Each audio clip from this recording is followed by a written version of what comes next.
Good day, guys. Yes, I know. It's been a while since I've shown my face on my channel. I've been hiding, and here's why. When you first start making content, like when you start your own channel or anywhere, Instagram, any of those, where you're putting yourself out there visually, in the beginning it's easy because nobody knows you. There's nobody there, so it's easy because you're thinking, well, maybe somebody's gonna watch it, maybe not, I don't care, I feel like talking today, so let's go. So content flows. Then when you start realizing that there are people watching and some of them comment, and then fear comes in and you start questioning and you start thinking, I want to make this video about this, but then you're like, nah, but what if I don't say it right? What if they disagree with me? What if they don't like what I say? What if I get it wrong? Like, that's kind of what goes on in my mind. So I retreated and but today I said, fuck it. I feel like talking, I feel like showing my face again, and here we are. So today we are going to talk about triggers. Triggers are great. Trigger is anything that gets your blood going, good and bad. So good trigger is something gets you off your ass, gets you going, lights a fire under you, and makes you want to do something, gets you excited. Bad trigger is the one that gets your blood boiling to where you just start having these, you're getting angry, it lights a fire under you, but it's maybe a destructive fire, put it this way. So we all have triggers. We all have those things that hit a nerve. And usually those triggers are represented by other people because you guys know everything is a mirror. Everything around you, people, anything you see in any form is meant to get your attention back to yourself. Everything. So that's what we do for each other. We're triggers for each other. And we press on each other's nerves. Why? To basically release ourselves. Because when you have when you're in this cage of your beliefs and fears and thoughts and all that, somebody comes in, rattles that, it gets very uncomfortable for you. But the point behind it is that to release you from that cage, to free you. So whatever comes to you, the ones that press your buttons the most, be very grateful to them because they're here to help you, even though it doesn't look like that on the surface. So here's what happens. In the simplest form, a trigger, let's talk about the good ones first. When you see somebody, whether it's a person in front of you, whether it's a show you're watching, whether it's basically anytime somebody comes across you in front of you, and you get this surge of energy, this like, I like you, I like this guy, I like this actor, I like this character, I like this person, I love you. You just feel this like surge of life in you. What's happening is that you inside of you have that same resource as that person does. That person is inside of you in a sense. You have access to that resource. It's up to you if you use it or not. And it's almost like that person is showing you, you're just like me. You got this too. You can be just like I am. Whatever you love about that person, you love within you. It's in you. So either you already love it in you, you're aware of that. You're like, yeah, she's just like me, I freaking love her. Or you're not aware of that resource, but it's there and you can access it. So next time something comes up and you're like, you know what, I'm gonna do like she did, and boom, you're on the next level. Now let's talk about the triggers that hurt, the ones that really get your blood going. And I don't mean just, I don't like this person. Well, you really feel like emotions of hate. You really feel like emotions of like, God, I wish I could just put him in a gas chamber, or set them on fire, or whatever. Those are very, very strong emotions, strong things that bring up very strong emotions within us. So here's what's happening on that one. When somebody triggers you in a negative way, it creates these like painful hate-like feelings. Two scenarios. One, you are the same way, but you're not aware of it, so you're projecting on them. Like, you don't see that in you. Whatever you hate in them, you don't see in you. Second case scenario is you want to be like that, but you're not allowing yourself to be like that. And usually in the second scenario, the person that is triggering you is a very exaggerated expression of that behavior. So it's like to the extreme. So it just shows you that You want to be like that. Not that extreme version, but you want to be close to that. But you're not allowing yourself for whatever reason. You're making excuses, you're afraid, you're you're basically putting blocks and saying, no, I can't be that way. That's all it is. So to make it more interesting, I prepared a list of things that we usually get triggered by, so we can analyze them and see what's really going on there. And the stuff that's the negative triggers, the ones that hit a nerve, that usually exposes our shadow side. If you guys heard about that a lot, you hear that a lot in the spiritual community, work with the shadow side, get to know your shadow side, get to know your demons. We all have them, and it's really good to get to know them, because then they won't run your life, okay? Because if you're not aware of that, of your shadow side, then you're projecting it on others. And basically you're sitting there, you're hitting a wall. You're basically hating yourself and that person. Okay, so, and why do I like all this stuff? Why do I like all this stuff dealing with shadows? And because it's interesting, guys. It's meaty, it's hairy. I don't like small talk. I like depth. I like to dig to see why people do what they do, why they act the way they act, without judgment, just to kind of realize like why this guy's like this, why this girl is like this, why this is happening like this. I always tell my friend that I'm getting a PhD in humanity. Like I'm observing it all and learning it all and analyzing it all so that I can later explain you to you so you can understand yourself better, okay? And all it's meant to do is basically to release you from your own cages, to release you from your own heaviness, your burdens, things that hold you back. All right, let's go to examples. We're going to talk about the bad ones. The good ones, it's easy. When you love somebody, when you're like, oh, I love you, it's just easy. Whatever you love in them is in you. Find it, use it, bring it out, and it's available. We're going to talk about the ones that are painful, the ones that you just can't stand. People who are late. If you don't like people who are late, if you really hate them, and we're talking about strong emotions like hate, like God damn it, I wish I could just kill them. People who are late. Here's what's happening. We've already said that if it's something that you don't like, if it's something that you hate, that means that it's in you and you're not accepting it in you. So in that case, it would be maybe you are always late. Now, before you go, bullshit, I'm never late, I'm always on time, what is she talking about? Hold on, stay with me. We got great examples here, guys. We got great examples. So don't run away yet. Don't let your mind shut this down, okay?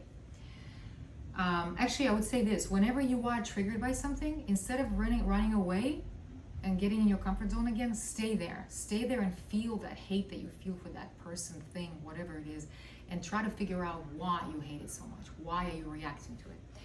So anyway, people who are late. Either you are always late, but you're not aware of it, or you don't think about it.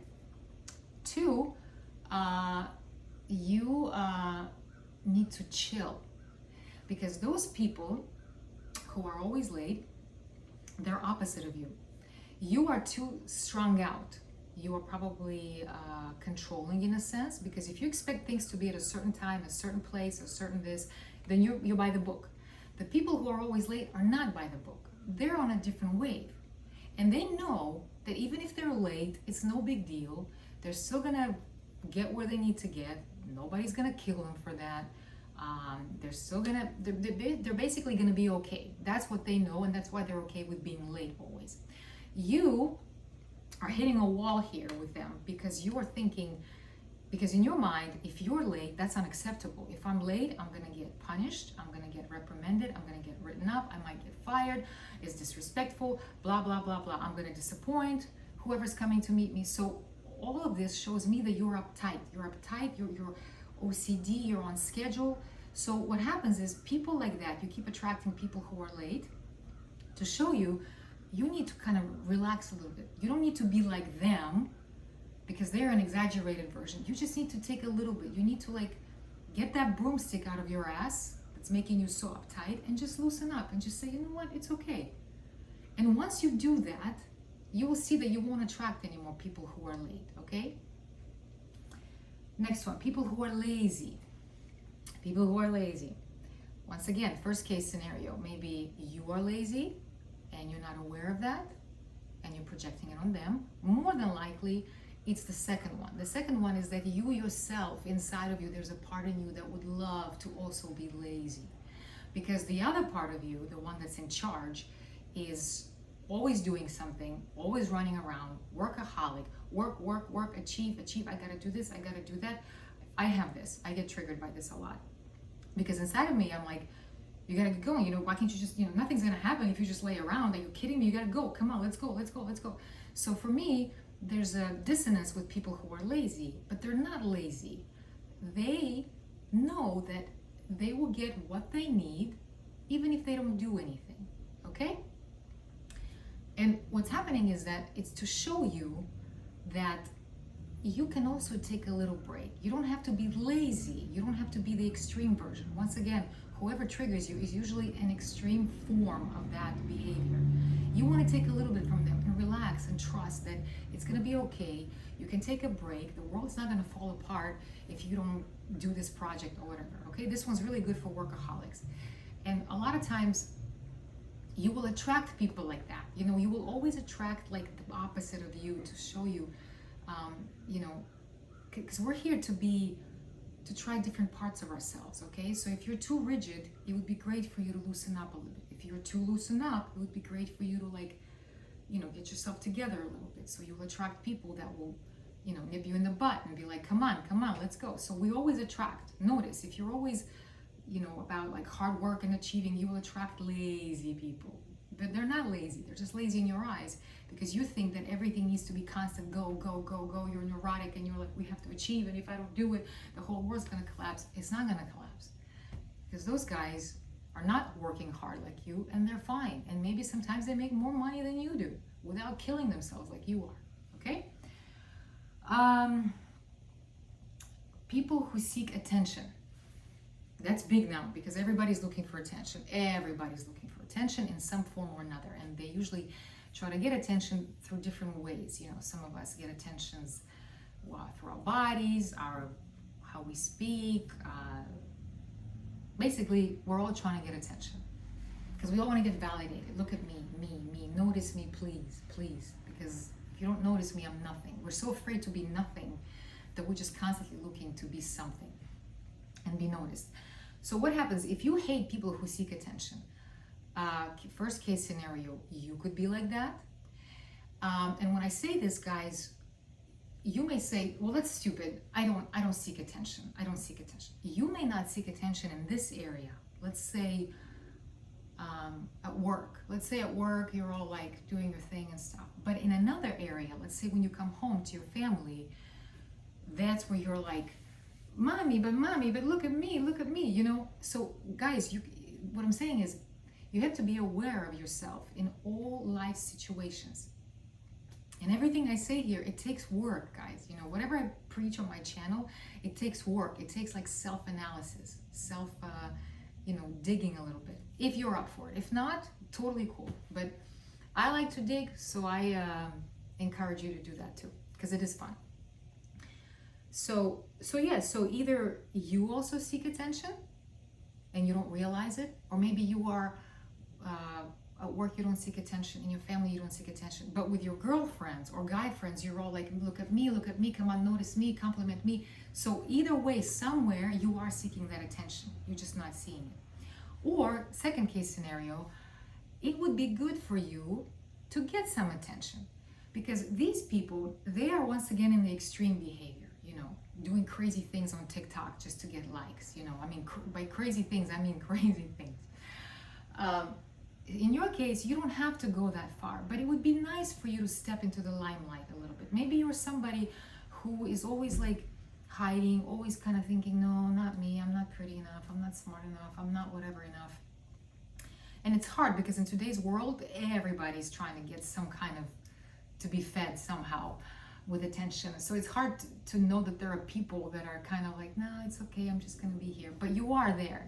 So the ones who are like that, it would be great for you to get a little bit of attention as well. Maybe do something out of your comfort zone and be okay with people, applauding you, or, maybe start your channel and start like sharing the stuff that you do, whatever you're passionate about. You get it, guys, okay? So don't be afraid.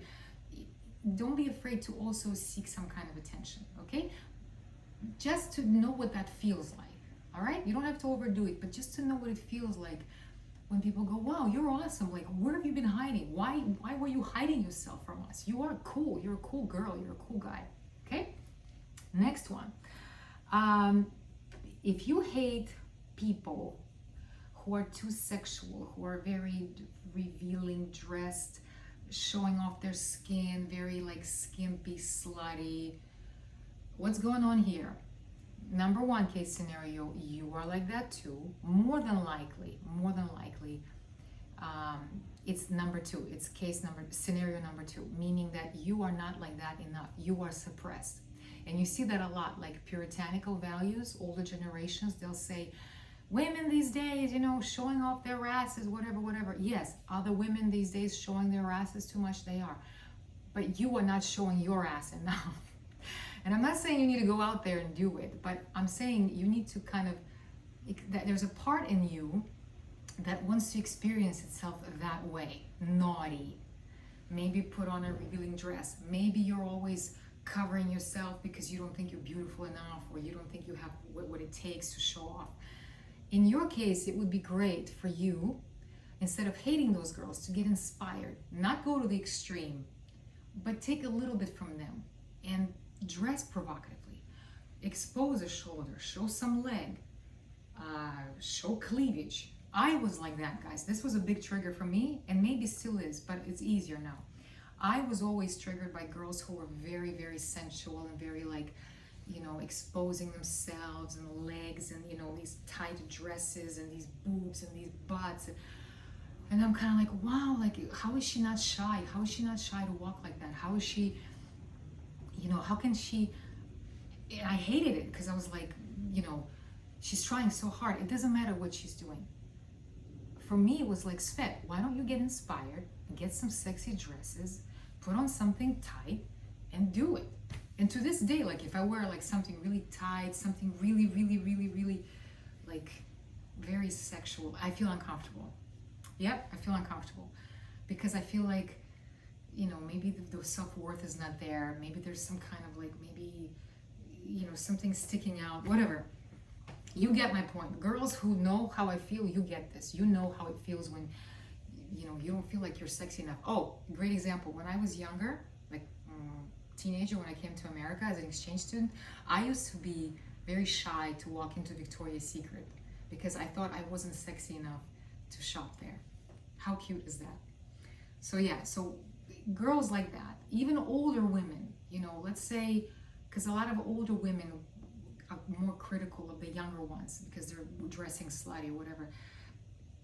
You are suppressed. So what I'm saying is, in your case, you don't have to dress like her, but maybe in your sexy time with your partner, you can say, you know what, I'm gonna give me some sexy lingerie. Nobody's asking you to get on TikTok and do that. You can do it in the comfort of your home, but experience that. Especially if you're a woman, experience that part of you. If you're a woman and you're very uncomfortable with sexuality, you will be challenged to experience it, to experience sexuality as a female, to experience these fabrics, this lace, this silk, whatever, all the good stuff, all the beautiful things that are today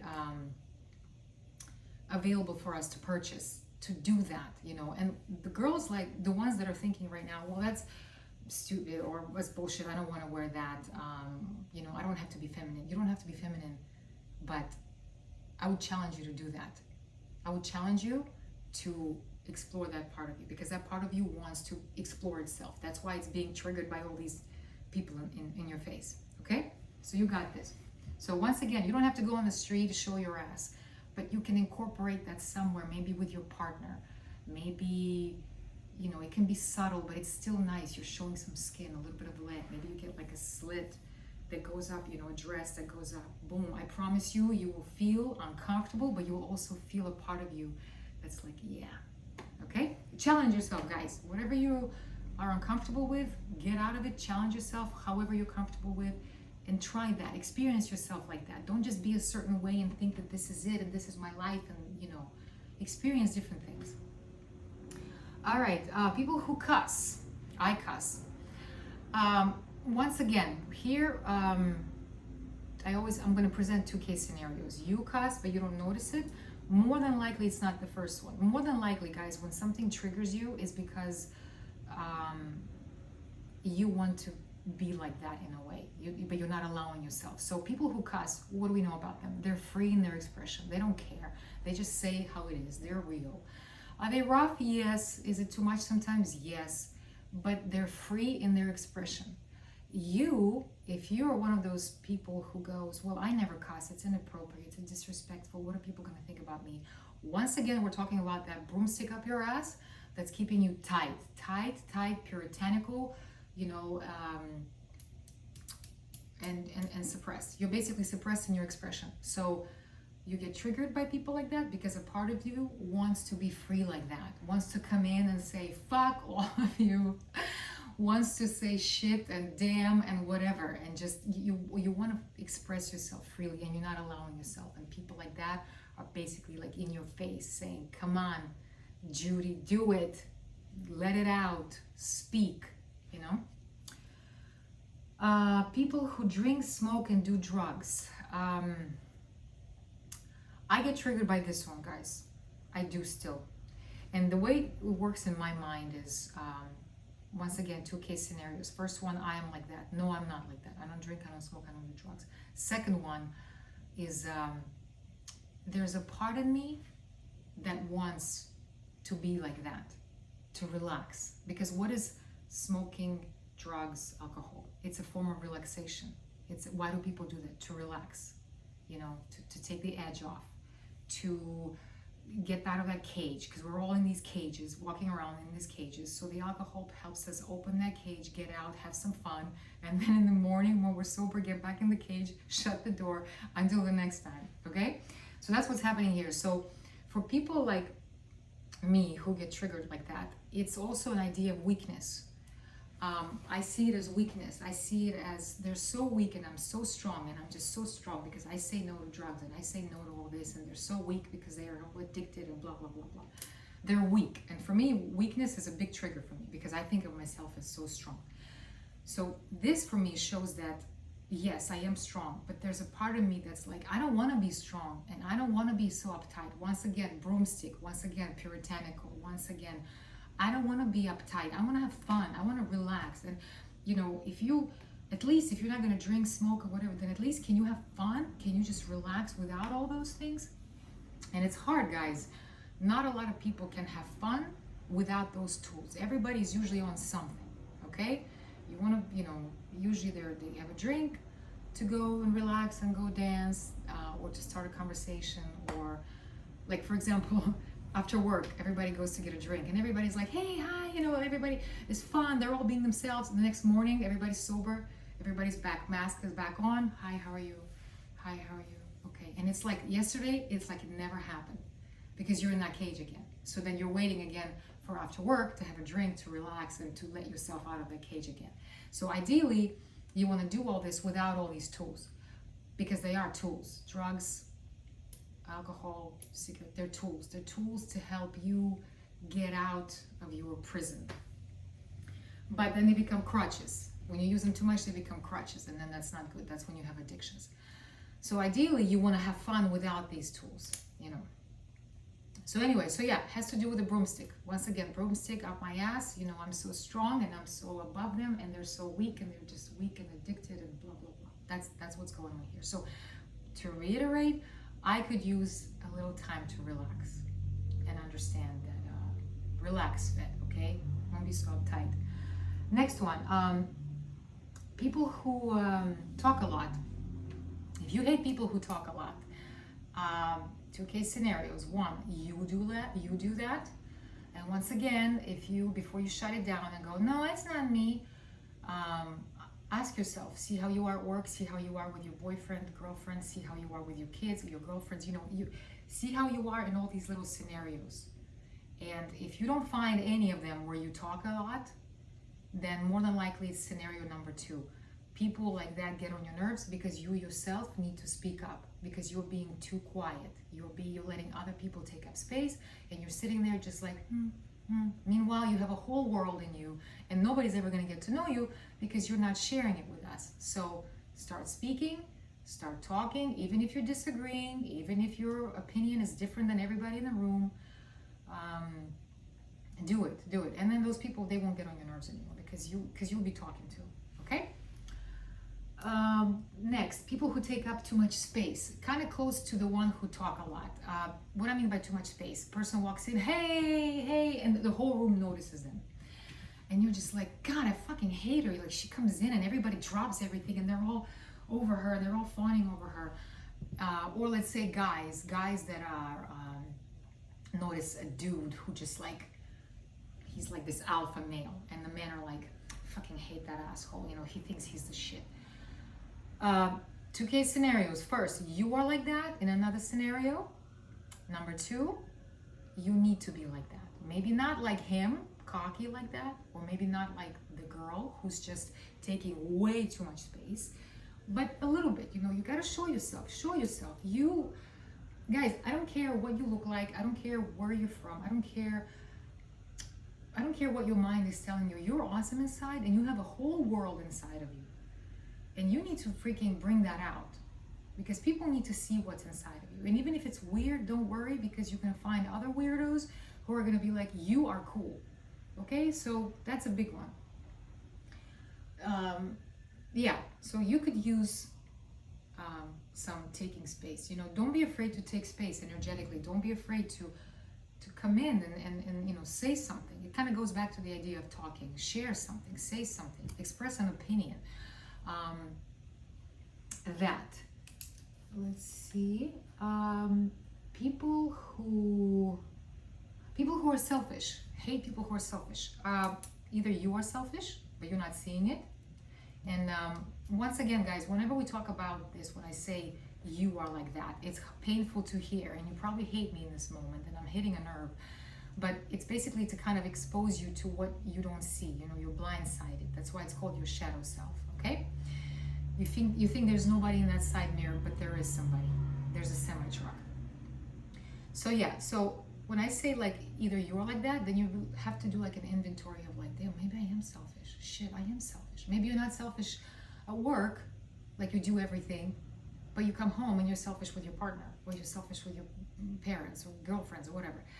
The second scenario is people like that are showing you that you need to be a little selfish, meaning that you are giving of yourself too much, you don't have any boundaries, you're self-sacrificing yourself, you're always thinking about others, you never think about yourself. So people like that will be in your life to push you to start thinking about yourself, okay? Next, people who are narcissists. That's a big one now. A narcissist. Everybody's a narcissist. Yes, guys, everybody has a narcissist inside of them. I have a narcissist inside of me. You have one too. You're probably like, what is this bitch talking about? I'm not a narcissist. You are, guys, because especially if you're attracting a lot of them in your life, that means that two case scenarios. Either you are one, but you're not seeing it. So let's say at work, you are this perfect little angel and you're like, yeah, but you come home and you're a bitch to your husband and you put them down, or you're, you know, horrible to your wife. You take it out on your kids or whatever. That's narcissistic, okay? But you don't see it because you think you're the victim of it. But in another scenario, you are the narcissist and somebody else is the victim, okay? So brutal honesty, that's what I call for, brutal honesty. Next, cheap. If you hate people who are cheap, that means you are cheap. And you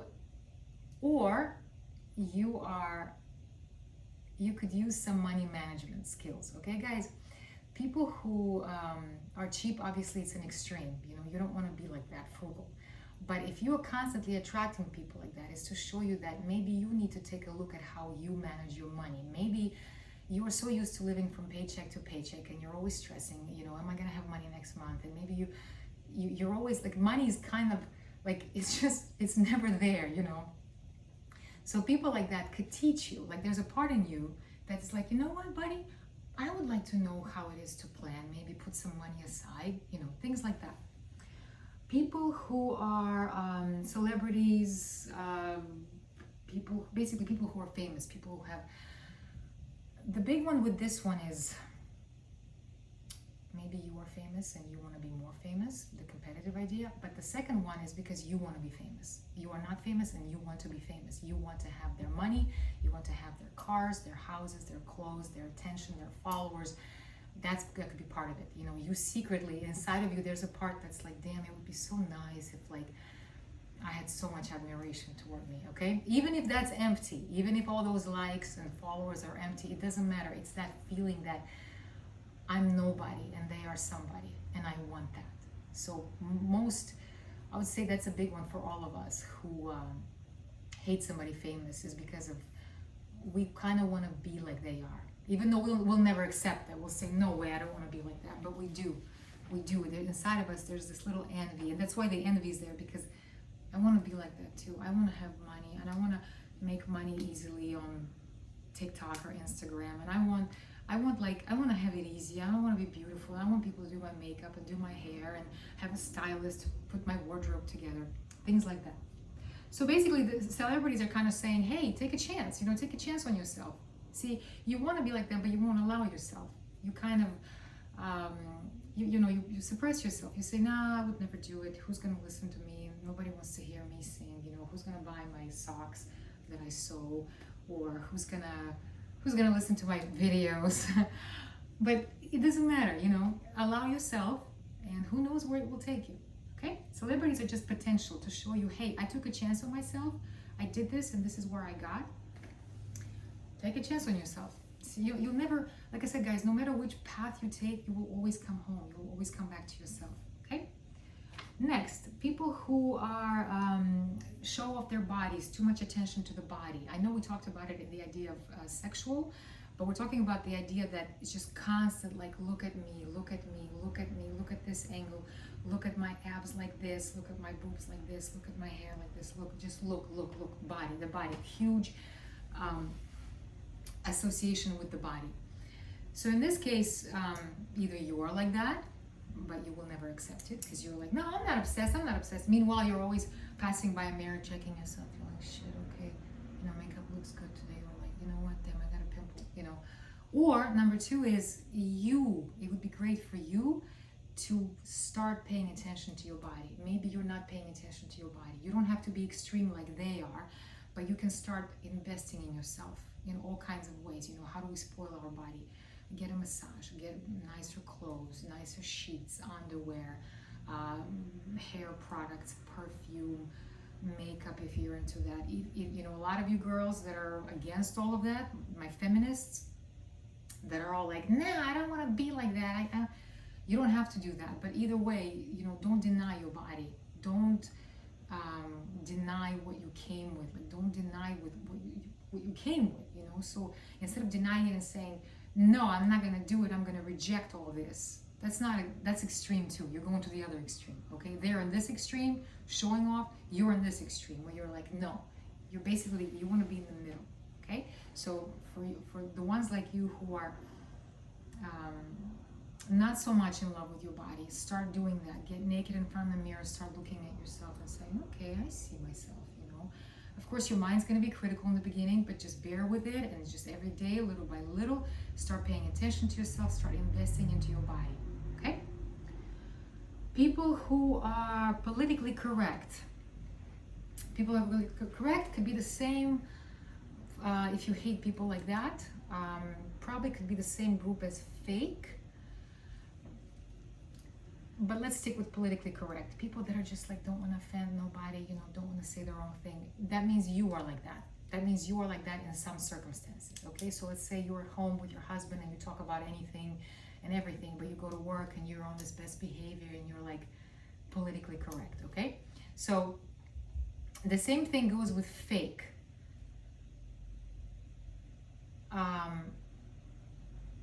The same idea with fake is that you are being fake yourself.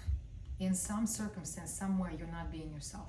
Okay, you have a mask on in some department. Relationship, parents, with your kids, at work, at school, wherever you are with people, maybe on the internet, you're not being yourself. You're being fake. So you get triggered by people like that because they're here to show you like, hey. The scenario number two where you would want to be like them a little bit like politically correct, let's examine that scenario. Okay, for those of you who have zero filters, maybe somebody like that is kind of showing you like, hey man, maybe it would be nice once in a while to tone it down a little bit. Maybe we don't have to like constantly come in and, you know, yell things and call people names just to get attention. Maybe we can kind of tone it down a little bit. Maybe we can learn to be diplomatic a little bit.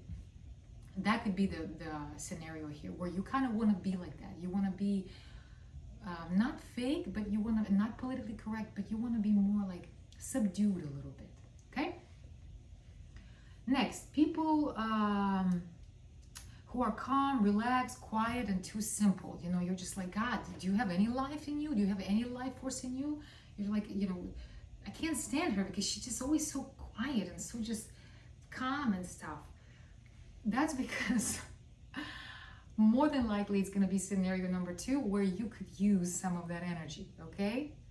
She could use to be like you a little bit, in your face, outspoken, you know, loud. And you could use a little bit of her energy, where you could use, maybe you are a drama queen and you secretly, subconsciously, you're like, damn, it would be so nice if I could just sit there and not be so reactive and not panic and not get all cray-cray, but just sit there calmly and be like, okay, let's see what happens. All right? People who, guys who are cocky or peacocky. So this one's for men. We kind of touched upon that before. Same thing, you know, a dude walks in and you're like, I fucking hate him because he thinks he's the shit. Well, either you are like that in another company, like maybe at work you're intimidated by a coworker who's this alpha male, but when you're with your buddies, you are the alpha male and somebody's intimidated by you. So you're not seeing that you're also cocky like that in another scenario. Or number 2 is you hold back too much, you're being too shy, you're afraid to disagree with that guy, you're afraid to kind of say, call him out maybe. So you could use some of his energy. You could use, be like, you know what? I'm gonna put on something crazy tomorrow too. Like peacocking is great because for the guys who are shy, it's great. It's great to take up space because peacocking, you take up space. You come in, man or woman, whatever you're wearing, you come in and you take up space. And so for those of you who are not comfortable with that, you need to get comfortable with that. So maybe incorporate that into your clothes, maybe some crazy perfume, something that gets you out of your comfort zone. Like I personally love when men wear cologne. It's nice. Get something that sets you apart. You know, if you're always used to just saying, well, I'm smart, I don't need to be like this. Okay, be smart, but put on some, like a crazy blazer, and then you are smart and cool at the same time. And all the girls are like, hey. Okay, and same thing for girls too. You know, don't be afraid to take up space. Don't be afraid to put on like a fur coat or I love fur, by the way, guys. I love fur and all that good stuff. Or maybe like leather, or maybe something that is, you know, instead of your comfortable cardigan, maybe get something really nice, cool, sexy, and you walk in and it's like, damn, is that Vicky? Hell yeah, that's Vicky. All right, people who are spoiled, who have it so easy, you know, I was triggered by that, probably still am. Same thing as with people who are lazy. You, in your mind, want to be like them. You don't want to work so hard, you know, even though you're like, yeah, I work hard, I pride myself on that. You yourself would love to like take it easy and not work so hard and just be like that and be spoiled. But you don't think you can do that. You don't allow yourself to do that. But they're showing you that you can, because they're not lifting a finger and they have everything they need. Okay? You see that with generations a lot. All the generations criticize the young ones because they say, you guys are lazy, you're not doing anything, blah, blah, blah. Okay, people who, damn, I have so many, guys, and I'm going on like 39 minutes, shit. Bullies, if you hate bullies, same thing. You are bullied somewhere else, maybe not at work, maybe you're at home a bully with your husband or wife. Number 2, bully shows you that take up space, speak up, say something, and then you won't be bullied, okay? Because bullies usually pick on people that are quiet and like victim, you know, speak up, and then you won't. People that are rigid. People that are rigid, that means if you're triggered by people who are rigid, that means you could use some of their energy. Okay, either you are rigid, that's case number 1, you are rigid like that, in another scenario, or you could use some of that in your life. Let's say you're too much head in the clouds and you're like, you attract people that are rigid, that are very like structured, because they're here to kind of say, hey, you need some of this in your life, okay? And vice versa, if you get triggered by people that are always out there, head in the clouds, bimbos, you know, whatever, is to show you that you're too uptight, to show you that, hey, relax, okay, take it easy, you know. Next, guys, escorts, people who are know-it-alls. If you hate people who are know-it-alls, once again, maybe you are a know-it-all among your friends, whatever, or you could use some of that energy. Speak up, because you have a lot to share too, okay? Don't be afraid. So they're in your face to kind of show you, hey, what do you think? What do you think? But they're taking up space because you're not saying anything. If you start saying, then they're going to have to share that space with you. All right. People who are racist. Oh, that's going to ruffle some feathers. People who are racist, guys. This one's a big one, especially now. Gosh, it's been forever. This topic is just, one day we're going to get over it. But basically, and I'm not talking about just like black, white. I'm talking about other nationalities, whatever. A different group of people, okay? So, first case scenario, that means that you are racist. And I know you're going to say right now, this bitch has no idea what she's talking about, but listen to me. You may not be racist here, like let's say with your coworkers, you're all like, yeah, I agree, you know, we need to, whatever, you know, you're doing the rhetoric. But when you come home with your husband or wife and you're at night and you're putting on your lotion and you're getting ready for bed and you're like, do you know what this white bitch did today? Like, she came in front of me in the line and she like, whatever, can you believe that? Or, you know, I have this like, this black woman and she was so angry and she came in and she started yelling. Can you imagine? Like, they're so angry. They're always so angry, these black women. Stuff like that, guys, okay? And it's the same thing with like other races, nationalities, you know. Notice that. Because you may not be racist with your friends, but you're racist with your husband. Or you may not be racist at work, but with your friends, you're honest, brutally honest, and you're like, man, I just fucking hate like Chinese people. They're just so rude and they come in and they do this, they do whatever they want. Or like, you know, I can't stand Russians because this, you know, or Jews or whatever. So first. Second case scenario is whatever that race is doing that you don't like, you need to do that too a little bit, okay? So if they're too loud, you need to speak up. If they're too much, you need to be, you need to dial it up a little bit, you know. Don't let them take so much space. If they're, that's kind of what's happening, okay? Oh my God, my battery's gonna die. People who are flamboyant, dramatic, emotional. Let's say you hate gay guys because they're too much. You know, they're all like, hey, girl, whatever. A lot of men will do that. They get very triggered by gay guys because they'll say they're so flamboyant. This is what's happening here.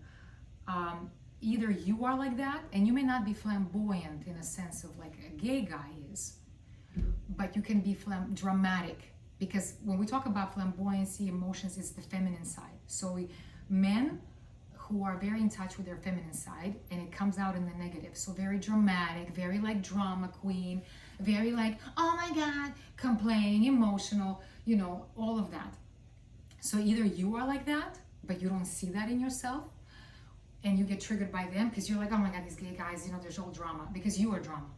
Number two, second scenario is that you need to get in touch with your feminine side. If you're a guy, you need to get in touch with that emotions, you know, you express your emotions, you know, get in touch with your feelings. And I'm even going to say this, I heard this somewhere, that men who are very, very, very rigid, very strict, rigid, very like hating homosexuality, you know, almost like tyrannical in that sense, they have in their subconscious, because they're so disconnected from their feminine side, they do have homosexual tendencies, but they will never ever admit that to themselves. They will never accept that. For them it's like death, but it's there because it's a way for them to connect to their feminine, and the only way they can do it is through like interacting with, you know, gay guys. I hope you guys understand this, okay? I hope you understand. I hope I explained it. I'm rushing now because I'm afraid my battery is gonna die. People who are religious, very spiritual, very like zealous in their thoughts. That means you're like that. about something. It doesn't have to be religion, but it's about something. And you are constantly preaching to people how they need to be. Or number two scenario is that you could use some of that. You could use some of that spirituality in your life, maybe a different view on things. Maybe you're so rigid in your thinking that you could use some spirituality to kind of say, hey man, there's more here than meets the eye. You know, there's things that we can't touch, but they're there. And lastly, people, what else? Men who hate strong women and vice versa. You know, you could use some of that energy. That means she's being more of a man than you are, and you could use some of that. Okay, so instead of hating her, just be like, yeah, I can be like that too, because bring the man out too. People who call you out, why do we hate them? Because they make us uncomfortable. You know, if I'm calling you out right now by giving all these examples, you're probably uncomfortable. That's okay. You know, we're rattling the cage a little bit, okay? And if you hate humanity, I have days when I'm like, I fucking hate humans. I just hate them. It's basically because you hate that part in you. You know, whatever they're doing that you hate is in you, or once again, like we said, you could use some of that, okay? So guys, to summarize it, if you hate me in this moment, let's start with good. If you love me, then whatever you love about me is in you as well, okay? You either already are like that, or you have that resource in you. Capitalize on it. If you hate me right now and you're irritated by me and you're triggered, that means that I hit a nerve. That means that you either are like me already, but you don't see it, or you could use some of my energy, okay? So take whatever you need. And last thing, bums, beggars.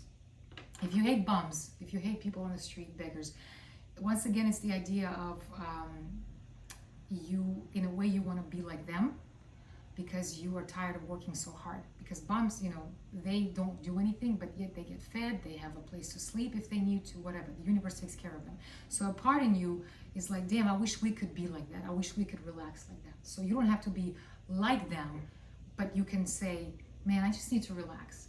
So as you can tell, a lot of these things, the examples are different, but the themes are the same.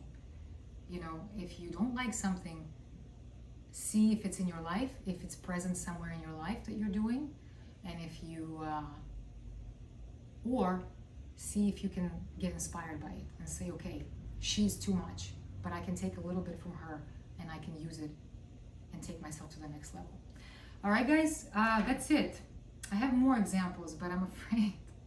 Escorts, women who make money easy by their sexuality. Same thing.